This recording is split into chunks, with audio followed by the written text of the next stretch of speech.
Tu te réveilles, tu ouvres les yeux et tu sens déjà ce vide dans ta poitrine. C'est comme si quelque chose manquait, mais tu n'arrives pas à mettre un nom dessus.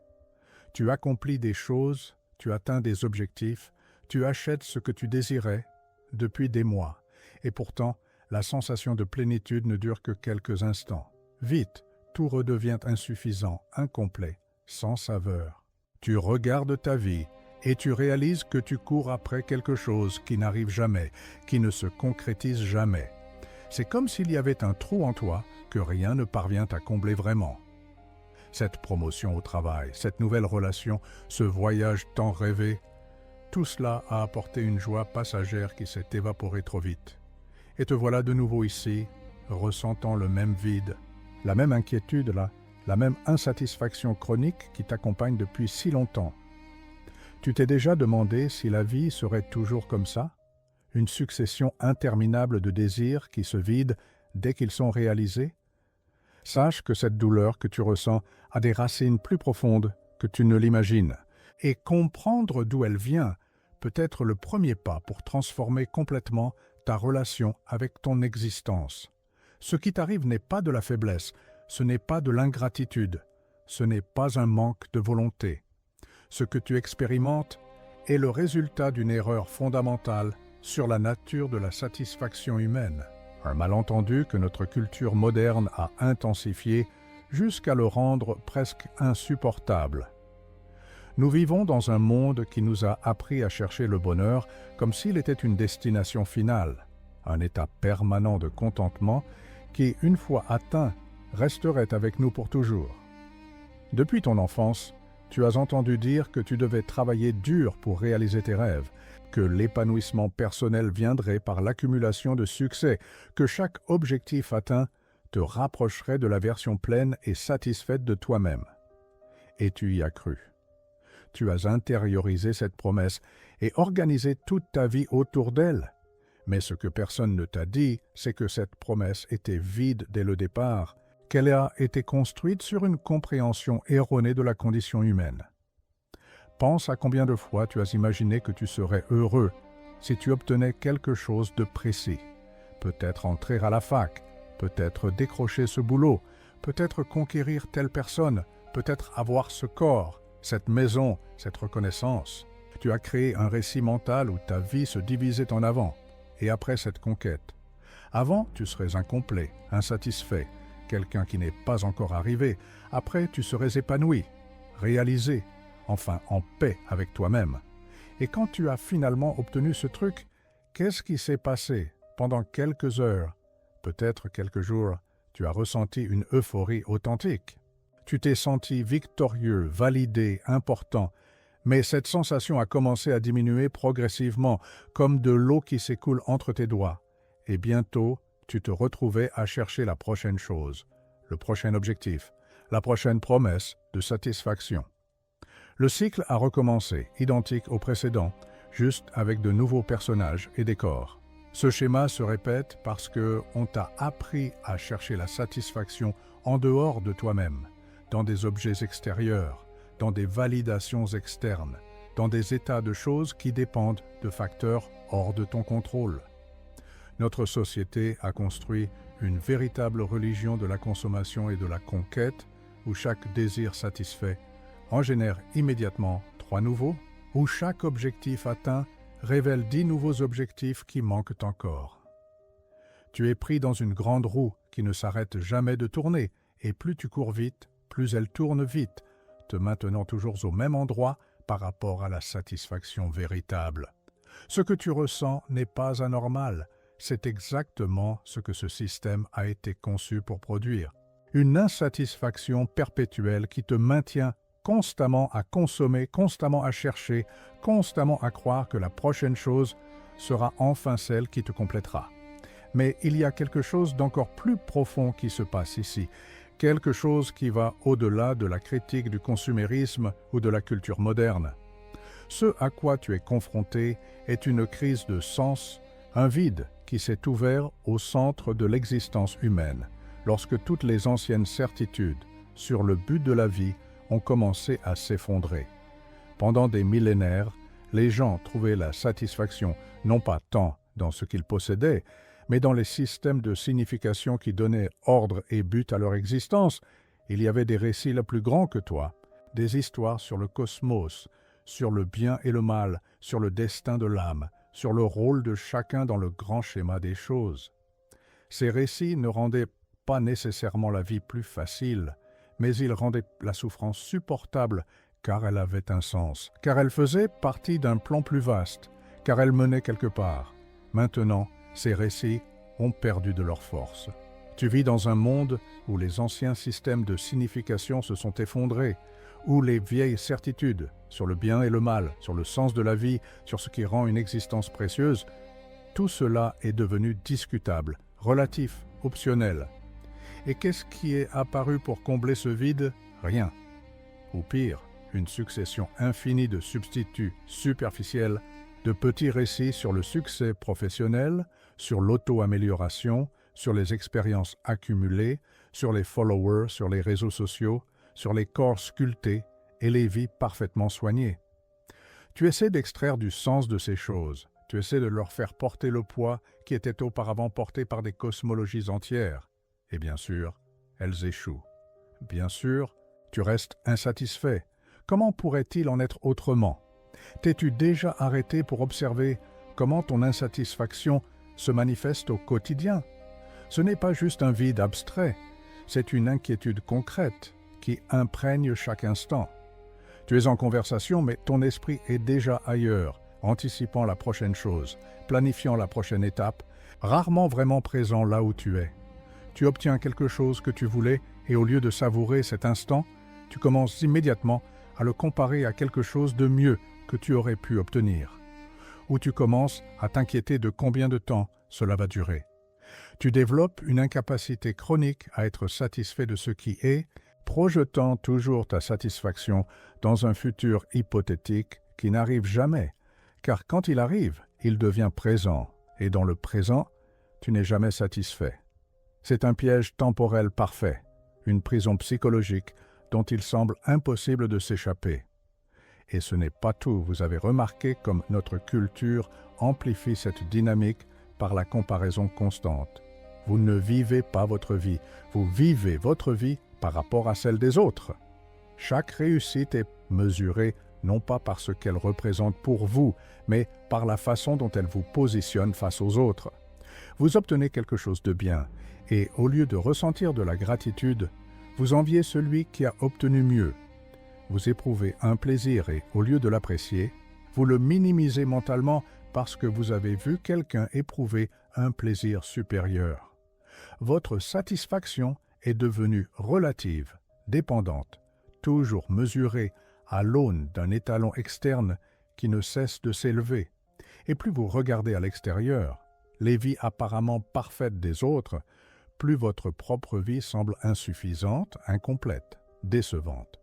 Maintenant, j'ai besoin que vous fassiez quelque chose pour moi, quelque chose qui vous aidera, vous, mais aussi toutes les personnes qui regardent ça et ressentent exactement ce que vous ressentez. Je veux que vous répondiez avec toute votre honnêteté. Quelle est la sphère de votre vie où vous ressentez le plus ce vide, cette insatisfaction que rien ne comble?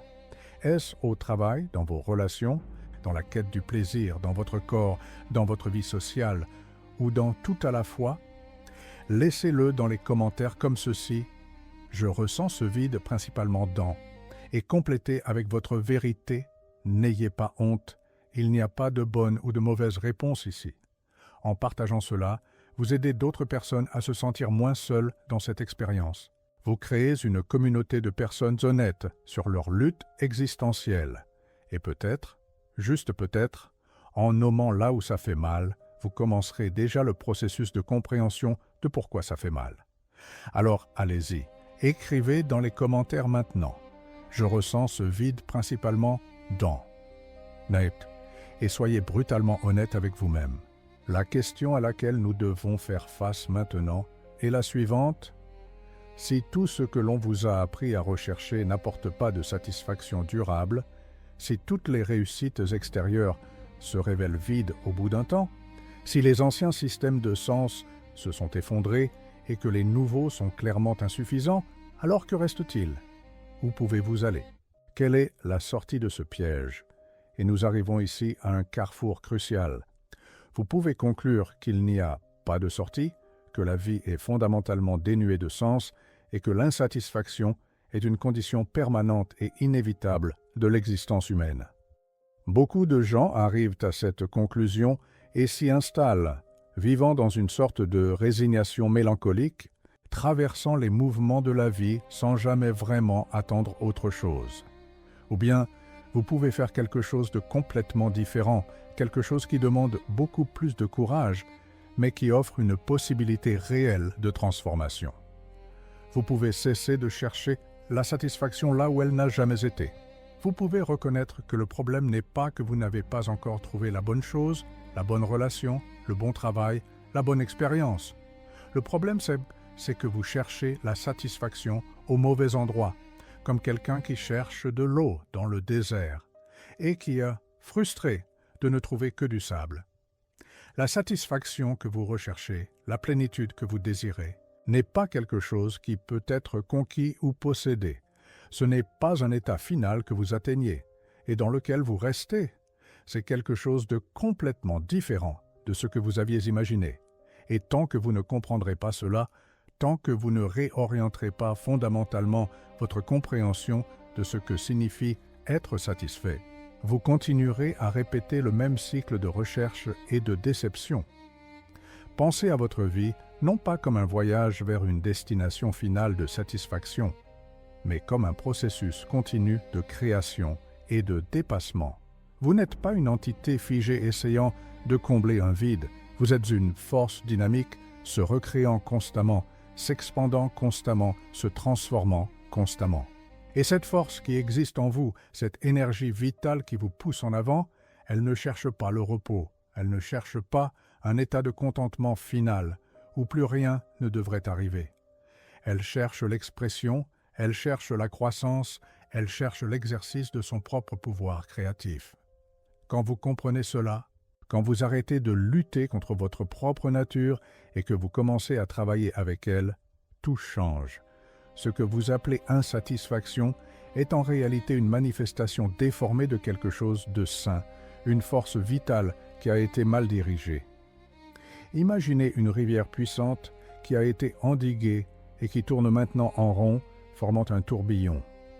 L'énergie est là, la puissance est là, mais elle ne coule dans aucune direction significative. Elle se consume simplement dans un mouvement répétitif et frustrant. Votre insatisfaction chronique est ce tourbillon, l'énergie qui vous pousse en avant, qui vous fait chercher, qui vous fait vouloir plus. Cette énergie n'est pas le problème. Le problème, c'est qu'elle a été canalisée vers des objectifs qui ne peuvent pas la soutenir, qui n'en sont pas dignes, qui ne lui permettent pas de s'exprimer pleinement. On vous a appris à mesurer votre valeur et votre satisfaction selon des standards que vous n'avez pas créés, selon des objectifs qui vous ont été imposés par une culture qui ne comprend pas votre nature profonde. Vous acceptez ces standards parce que tout le monde autour de vous les accepte aussi, parce qu'ils semblent évidents, parce qu'il est difficile d'imaginer des alternatives. Mais et si vous pouviez créer vos propres standards? Et si vous pouviez définir vous-même ce qui rend une vie précieuse, ce qui constitue une existence bien vécue? Ce n'est pas de l'égoïsme ou du narcissisme, c'est de la responsabilité.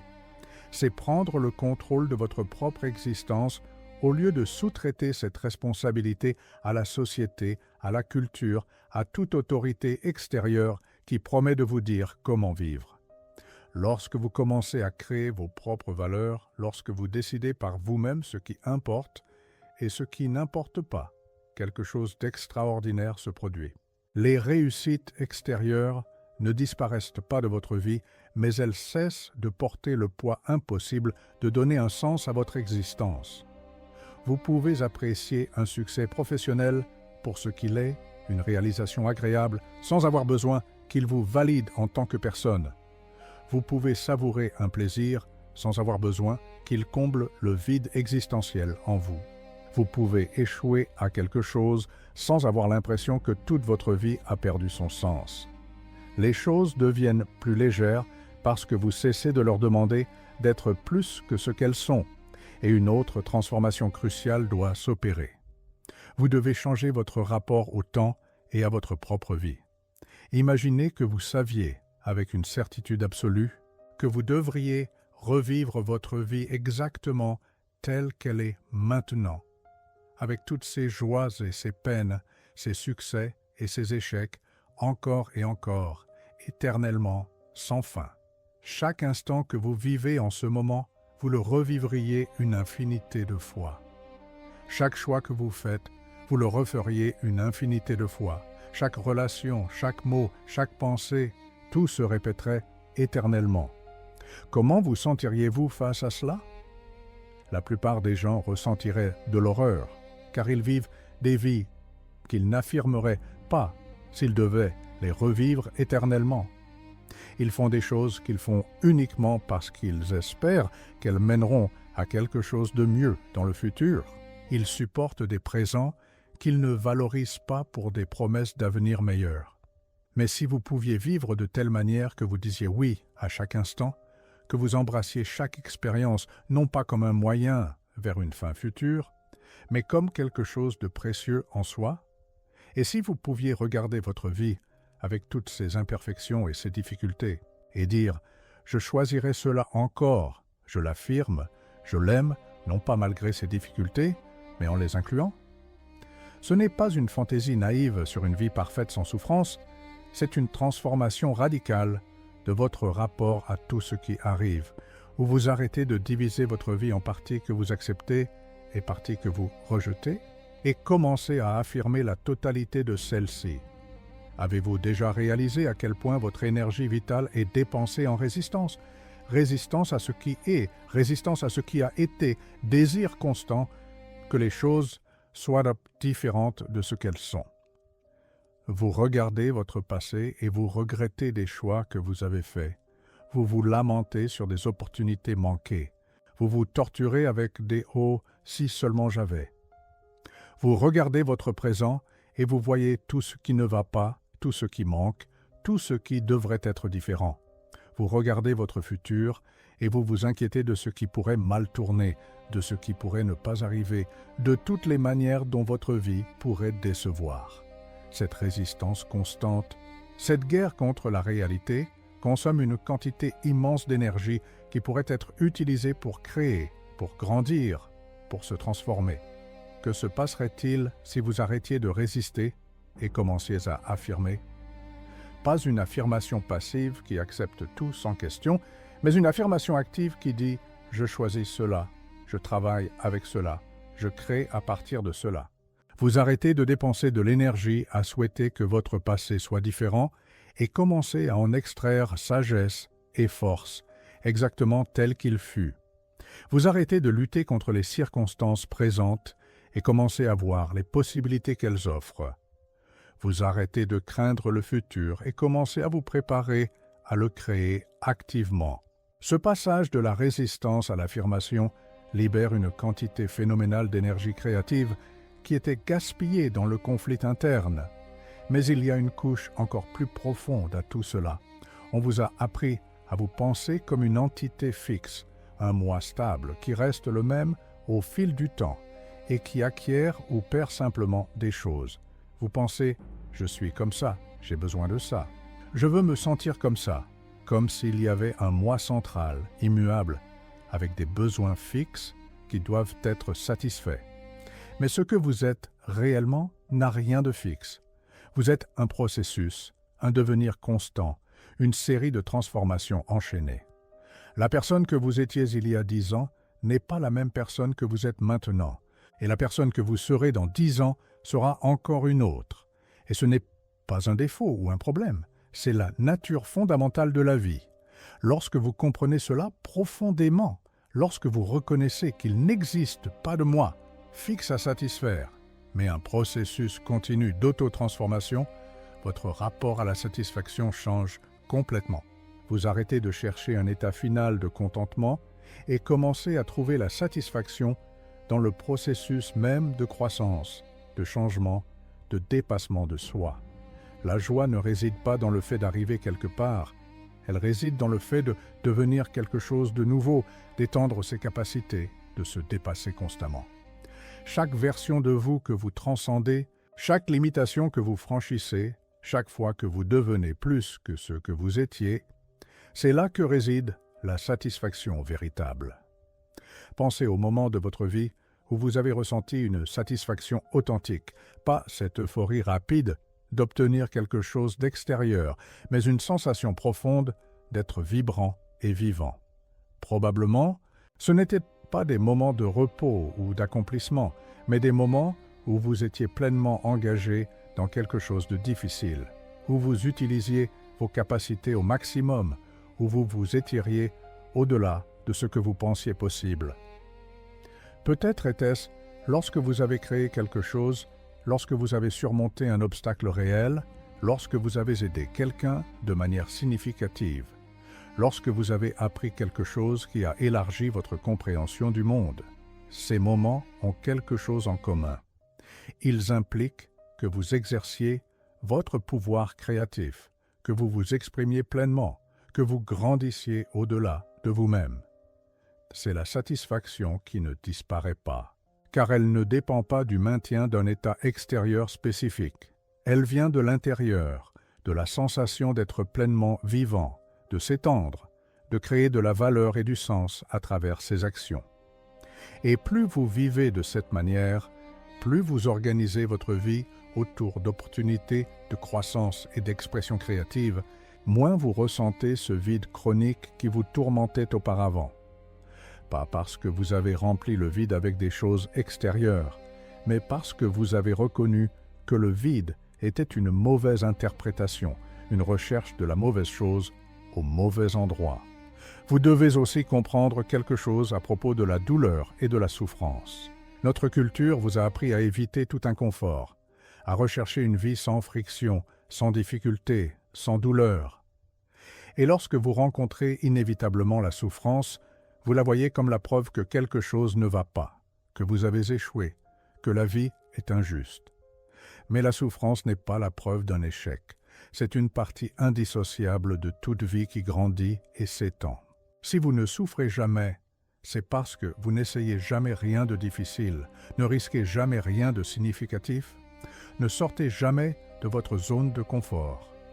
Une vie sans souffrance serait une vie sans croissance, sans transformation, sans accomplissement véritable.